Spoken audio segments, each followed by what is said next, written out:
Exactly. It's It is, you're right. It is very similar to that. It's a big deal. It's a big deal to take mushroom. Yeah. So somebody who has guided people over 2,000 journeys and who have had hundreds of journeys yourself, you know mushroom really, really well on a deep level, right? You've been doing this for 30 plus years. And so from a black belt's perspective, right? Somebody who is doing this for a long time, give us a glimpse of the grandiosity, right? Of what's possible, of the power or the wisdom that you had talked about earlier.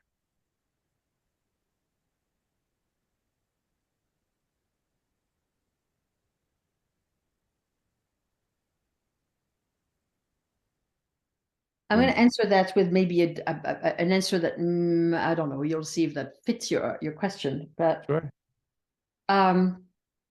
When we take mushrooms, we become mushrooms. Mm-hmm. The entire proposition is to die to ourselves, to become the organism that we are consuming, to become that sacrament of earth to us, human being, and to remove ourselves from our identity, our thoughts, our attachments, our human nature, to shift and to become the mushroom and understand who they are, what they do, and why they're here. And then when we are them, we are informed by an intelligence that is so primordial to this planet that we understand our human beingness.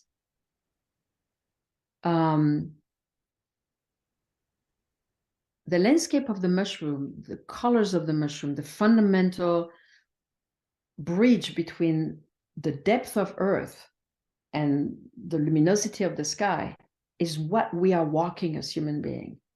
And when we understand the bridge that we are, we are a bridge between the depth of darkness and the brightness of light, right? And that's what the mushroom teaches us. It's a lesson in being human being. It's a lesson in incarnation.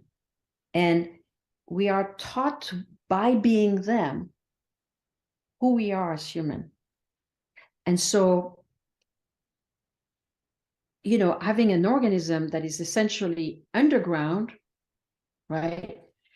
And that it's informed by the mystery of what we cannot see and show up above the ground for our consumption, so we will penetrate the depth of our inner self and the depth of earth and understand the message that is the same. Of our inner self and earth is the same, is the hidden mystery of the unknown and unseen. And we don't have to know and see everything, but we can rest in what we don't know. We can trust what we don't know and don't understand. And that's what the mushroom teaches us. And when we have these principles and concepts downloaded in us by consuming the mushroom, we live different lives as human beings.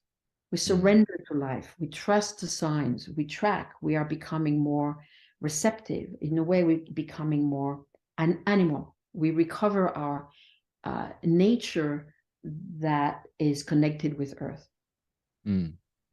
So the mushroom for me, this is what it is about. It's about spirit and matter. It's about being a spirit person, being a matter person. And how do I balance this razor's edge of life between being a spiritual being and being an earthly being?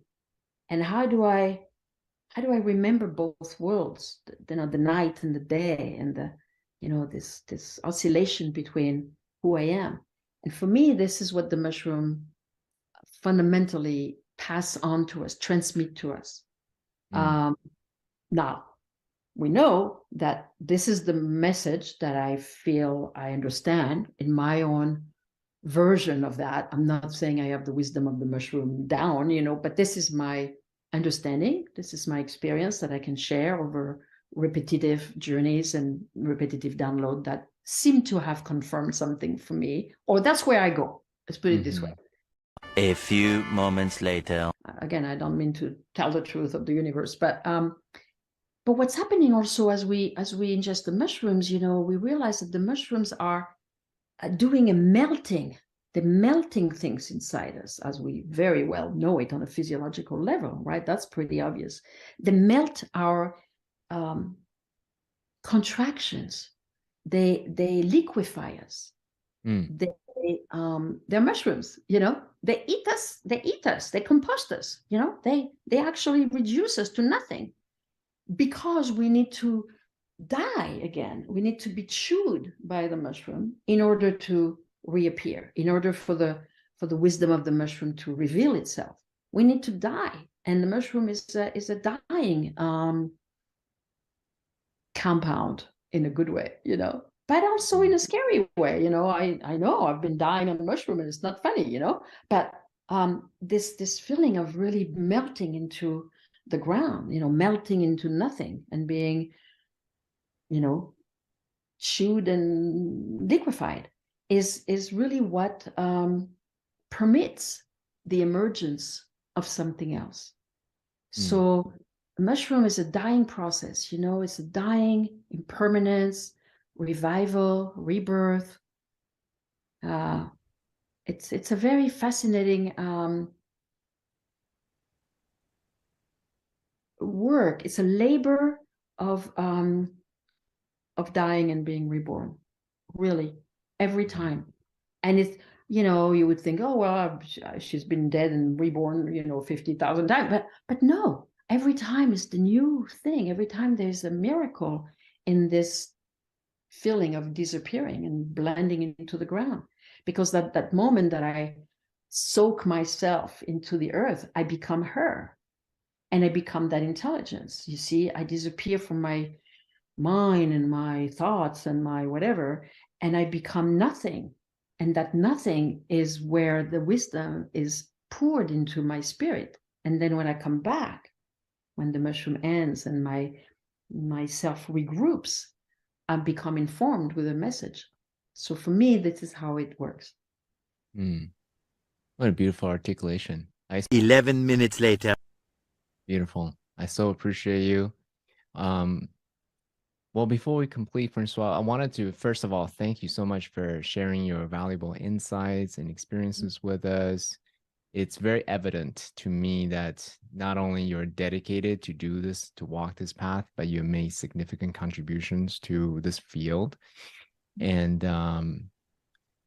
I feel that it's really important for us to touch upon it, maybe a sensitive topic that has come to my attention through my research. There has been some accusations of misconduct involving, you and what's going on with your husband. So is there anything that you wanted to address those concerns, to share your side of the story? I know that these accusations have been challenging for me, certainly, in the face of my dedication and contribution and effort to be in the field in the best way possible. I also realize that the people bringing up these accusations, I feel, have been dealing with a lot of personal pain, and I appreciate that and respect that, of course, and acknowledge that some things have been difficult for some people in the field of maybe our work or the field of psychedelics in general.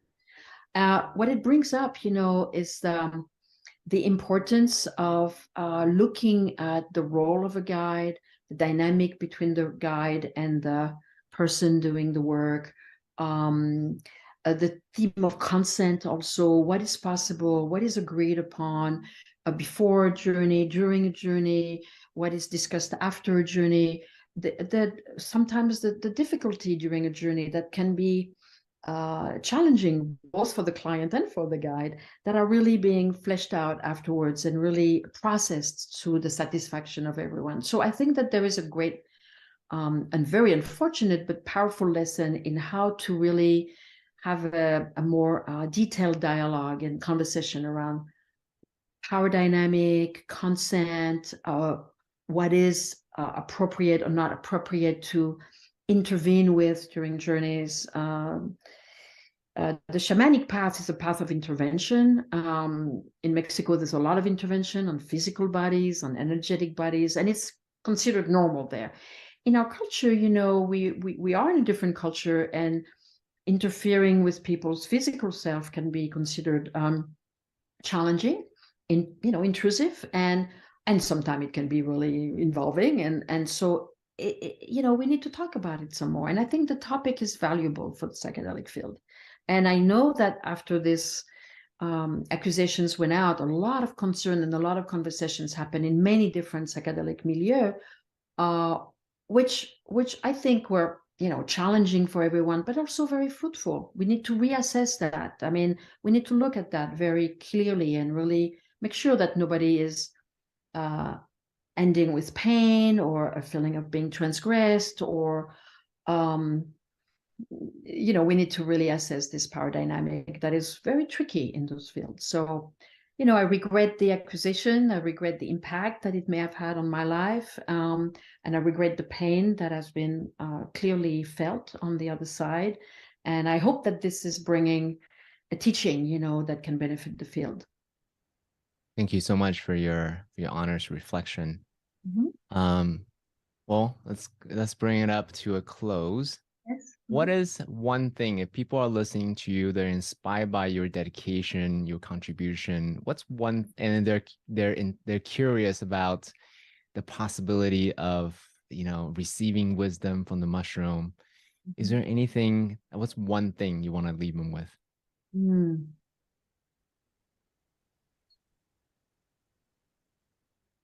I want to say, make an altar to the mushroom, and make an altar to the mushroom in your heart. Let the mushroom reside in you. Let the mushroom be in your life as a torch, as a light torch into dark places. So you can make an altar physically, a little something, a little place that's dedicated to that medicine, to keep it present in your mind as you walk around. And then you'll find the mushroom altar inside you that is deepening and broadening and informing you. Françoise, I so appreciate you. Just again, I say this throughout the podcast, but I'll make it super clear. Just really appreciate you walking this path of being a noble warrior, right? That continue to persist in spite of whatever challenges, whatever accusations, whatever personal or business or otherwise come your way. Like I said earlier in our podcast, the path of a healer, in my opinion, is one of the more challenging ones of any professions that one can take. So I really appreciate you just walk your path with humility, with integrity, and with honestness, with earnestness. And you have so demonstrated that in our conversation together. So thank you so much for being here on Noble Warrior. Thank you, CK. Thank you so much for inviting me. It's been a pleasure talking to you and finding myself saying things that I hadn't quite said before. Oh, amazing. Yeah. Mission accomplished. Yeah, awesome. You're a good listener and a good interviewer. Thank you.